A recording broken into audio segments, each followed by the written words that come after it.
콜라, 환타, 스프라이트, 모든 에너지 음료, 거의 모든 알루미늄 캔은 똑같은 원통형이에요. 왜 그런지 궁금해 본 적 있나요? 여러분이 음료수 제조업자이고 가장 효율적인 캔 모양을 만들어야 한다고 상상해보세요. 고객에게 가장 편리한 디자인을 원하지만 가능한 가장 적은 재료로 공간을 현명하게 사용하기를 원할 거예요. 가장 좋은 방법 중 하나는 캔을 공 모양으로 만드는 거예요. 공 모양 캔은 만드는 데는 최소한의 재료가 들죠. 또 다른 장점은 모서리가 없기 때문에 캔의 모든 지점에서 압력이 동일하다는 거예요. 약한 지점이 없고 캔은 큰 압력을 견딜 수 있죠. 생각은 좋지만 몇 가지 문제가 있어요. 첫째, 군은 가만히 있을 수 없어요. 탁자에서 굴러다닐 테니까 비실용적이에요. 바닥을 평평하게 해서 설 수 있게 한다고 해도 한 가지 문제가 더 있어요. 생산된 캔을 모두 상자에 담아 운반한다고 상상해보세요. 캔을 가장 효율적인 방법으로 쌓는다고 해도 박스 내부의 74% 공간만 사용돼요. 나머지는 빈 상태예요. 마치 제 머릿속처럼요. 매장 선반에서도 마찬가지예요. 이런 모양의 제품은 많이 진열할 수가 없어요. 그래서 군은 액체를 저장하는 데 있어서 매우 비효율적이에요. 다른 모양은 어떨까요? 보관과 진열의 가장 효율적인 모양은 정육면체예요. 정육면체 캔은 포장하거나 진열할 때 공간을 100% 차지해요. 또한 바닥이 평평해서 잘 설 수 있어요. 문제는 이 모양에 약한 지점이 많다는 거예요. 모서리죠? 이런 지점은 내부의 압력이나 캔이 떨어질 때 파괴될 수 있어요. 엔지니어들은 그 중간 모양을 생각해냈어요. 원통 모양이에요. 포장 효율에 있어서는 정육면체 형태에 가까워요.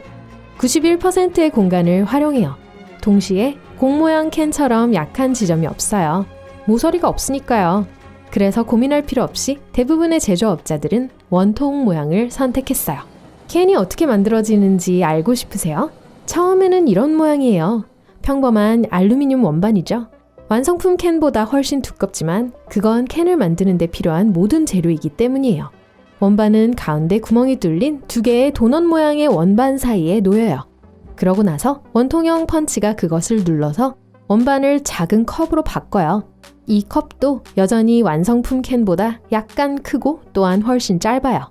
몇 가지 더 거쳐야 할 단계가 있어요. 큰 컵을 더 작은 직경의 원통 모양으로 눌러요. 그러고 나서 펀치가 다시 한번 컵을 누릅니다. 이제 컵은 직경이 더 작고 조금 더 길어졌어요. 조금만 더 하면 필요한 직경이 만들어져요. 하지만 아직도 너무 짧아요. 다음 단계는 벽을 조금 더 얇게 만드는 거예요. 옆면에 있는 여분의 알루미늄은 컵의 높이를 더할 거예요. 그래서 또 다른 펀치가 컵을 철제링을 통해 밀어내고 컵의 벽은 더 얇아지고 더 길어져요. 다음으로 컵 바닥에 돔을 만들어야 해요. 펀치가 컵을 돔 도구 위로 밀어요. 펀치 자체에 오목한 자국이 있어요. 그래서 눌렀을 때 컵의 모양이 돔 모양으로 변형되죠. 이 돔은 효율성을 더해줍니다. 돔 바닥은 평평한 바닥보다 재질이 덜 필요해요. 또한 압력에 더 강해요. 곡선은 수직 압력의 일부를 수평 압력으로 바꾸기 때문에 돔은 평평한 표면보다 더 큰 압력을 견딜 수 있어요.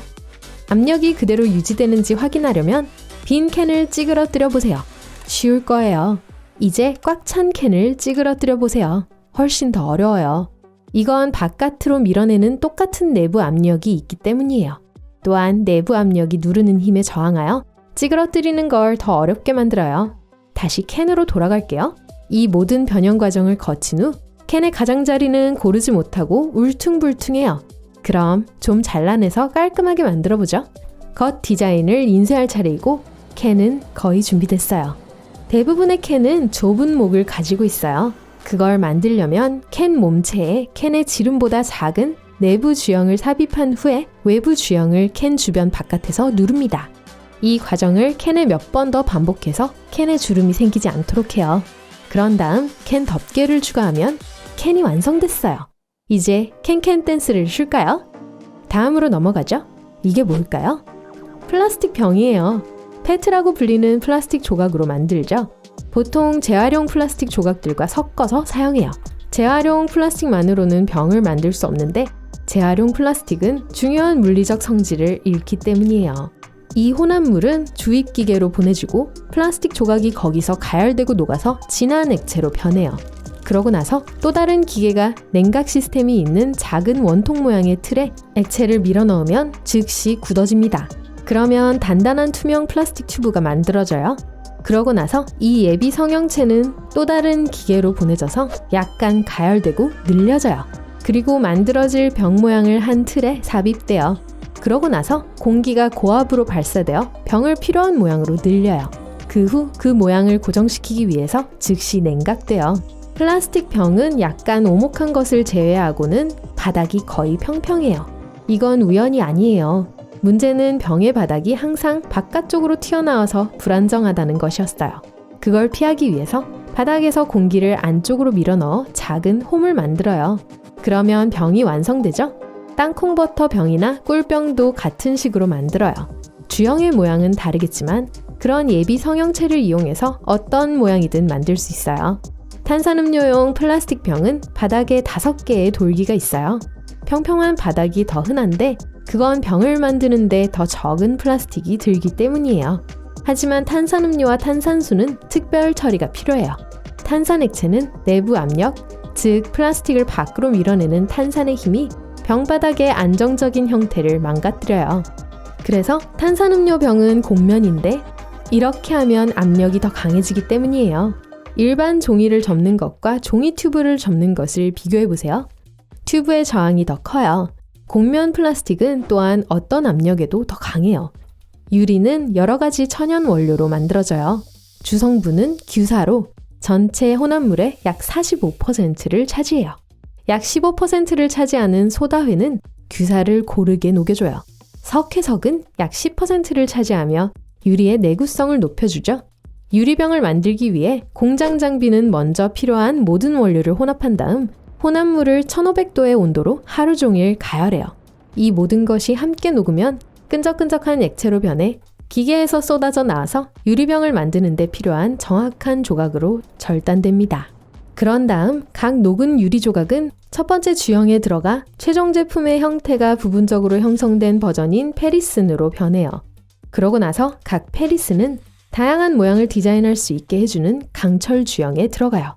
디자이너의 실력을 발휘해서 나만의 병을 만들고 싶다면 이 단계에서 주형에 디자인을 추가해야 해요.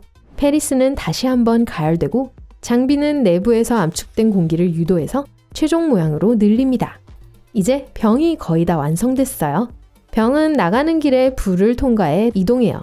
너무 빨리 식으면 열 충격으로 병이 깨질 거예요. 이런, 온도가 너무 빨리 떨어졌어요. 뜨거운 유리잔에 얼음물을 붓는 것과 같아요. 그래서 기계는 천천히 단계적으로 병을 식혀요. 그렇게 다 식으면 유리병이 완성됩니다. 유리병은 다양한 색이 될 수 있지만 일반적으로 흰색, 녹색, 갈색이에요. 가열되기 전에 주 혼합물의 다양한 성분을 첨가함으로써 다양한 색깔을 만들어요. 추가적인 요소가 첨가되지 않은 혼합물은 투명한 유리병이 됩니다. 갈색 유리를 만들려면 소량의 철, 황, 그리고 탄소를 유리 혼합물에 첨가해야 해요. 녹색 병에는 철, 크롬, 구리를 넣어요. 산화 코발트와 구리를 더하면 병이 파란색이 될 거예요. 와, 정말 흥미진진한 과정이에요.